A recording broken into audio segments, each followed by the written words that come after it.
Welcome to Story Lab. This week, we're talking about knowledge, while we take a look at the story of some wise guys who went on an epic road trip.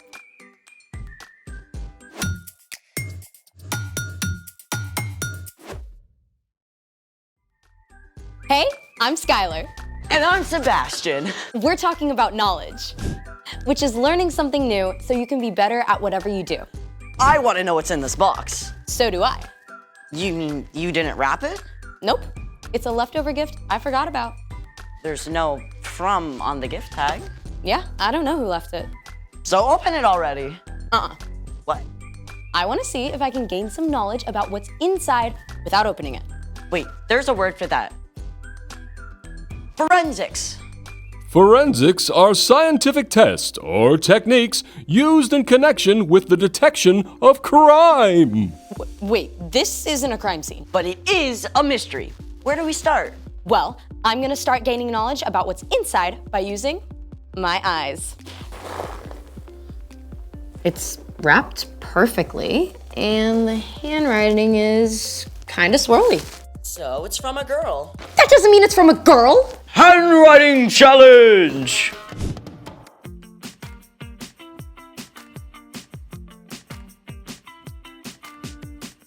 Yours is swirly-ish. Well, yours is barely readable.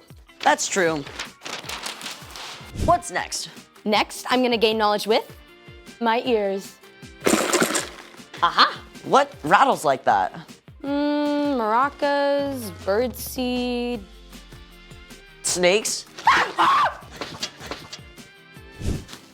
So whatever it is, it rattles and it's from a girl. Maybe from a girl. Eyes, ears. I'm gonna gain some knowledge with my nose.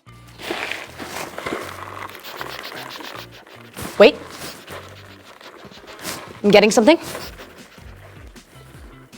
Salmon kibble? Sorry, I let my dog lick my face. Ew. Okay, so we've done eyes, ears, and nose to gain knowledge. Taste! I am not licking that box. You're running out of ideas. Too bad we can't do an x-ray. Can we field trip to urgent care? I don't think they take this kind of walk-in. Let's drop it! Ready? Ready.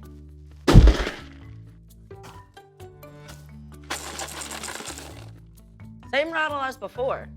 Rattles, maybe from a girl. Doesn't smell, doesn't break.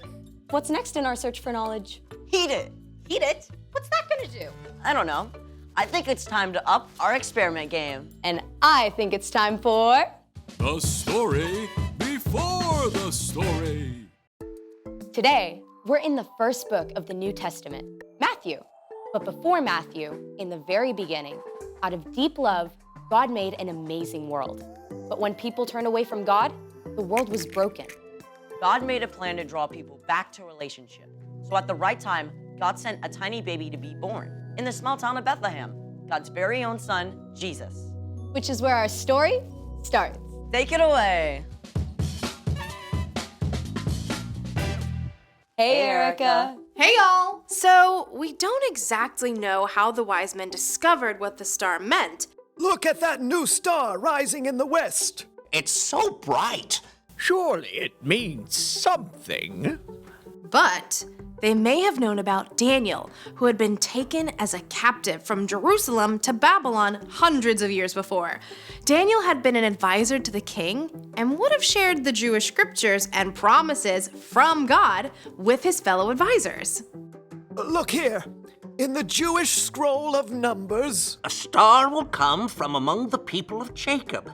A king will rise up out of Israel. A brand new baby king. Whether the wise men figured out what the star meant from ancient writings, or God spoke to them directly, they did not waste time in doing something with their newfound knowledge. The wise men packed up supplies and gifts and set out on what would have been an epic road trip across the desert. They followed the star for months or even longer, over ancient roads and through steep mountain passes. At last, they arrived in the city of Jerusalem.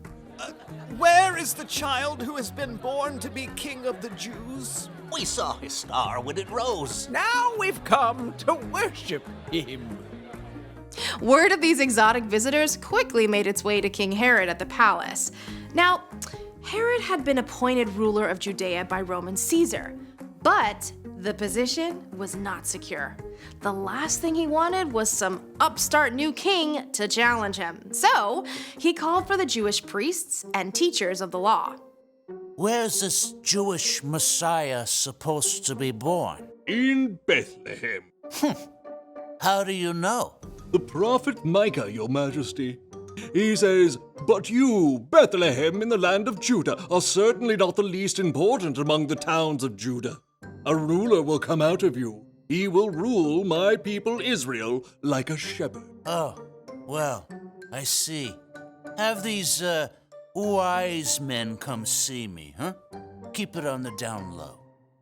The wise men soon arrived at the palace. King Herod asked to know when the star had appeared and tried to put on a good face on his fear and brewing anger. I want you to go to Bethlehem for me. Search for this child and report back when you find him. Then I can go and, worship him. King Herod had no intention of honoring Jesus. In fact, he wanted to get rid of him. But the wise men didn't know this. They went on their way and were filled with joy when they saw the star again. It went ahead of them until it stopped right over the place where Jesus and his family were staying. Look, it stopped. This must be the place. I'll knock. The wise men were welcomed into the home by Mary and Joseph. By this time, Jesus was a young child, and the wise men offered him beautiful gifts of gold, frankincense, and myrrh. These were not your average baby shower gifts. In fact, these were the kind of gifts that would be given to a powerful king. It was just one more sign of who Jesus was and would become. At last, the wise men left Jesus to begin their long journey home. They planned to return to Herod as they had been asked, but thankfully, God spoke to the wise men in a dream and warned them not to go back to Herod. So, the wise men chose a different road for their trip home. The end. That Herod dude was a bad dude. But thankfully, the wise men got the message. When God gave them new information, they changed their plans. Just like when they saw the new star in the first place. Exactly. The wise men didn't sit around wondering. They took action to discover what the star was about. And their search led them to God's very own son, Jesus. So, what's our part in the story? Good question. The wise men traveled hundreds of miles over months and months to discover more about God. But we can begin learning more about who God is right now, today. The Apostle Paul wrote, "Ever since the world was created, it has been possible to see the qualities of God that are not seen. Those things can be seen in what has been made." So all the things we can find in nature can tell us more about God, and all the things we study through science. That's right. I mean, just look at a leaf under a microscope, or a bug, or a human cell. They are amazing. You will be in awe of what God created. Or go outside and look at the night sky. God made vast galaxies, millions of miles apart, filled with millions of stars. Our God is so big. So big. You can learn about God through the people God created too. Your classmates or neighbors. They're all made in God's image and show a little bit of who God is. So stay curious about everything. Yeah, and ask a lot of questions. You got it. There is no end to what you can discover about God. See you next time. Bye, Erica. So here's the thing. Never stop searching for what's true. I still want to know what's inside. And I think I know. How? I just got a text from my Aunt Beth asking how I liked her gift. This gift? She always sends me a movie streaming gift card and microwave popcorn. See, we should have heated it. Thanks for joining us in the Story Lab. We'll see you next time. Do we heat it now? I'm hungry. Sure.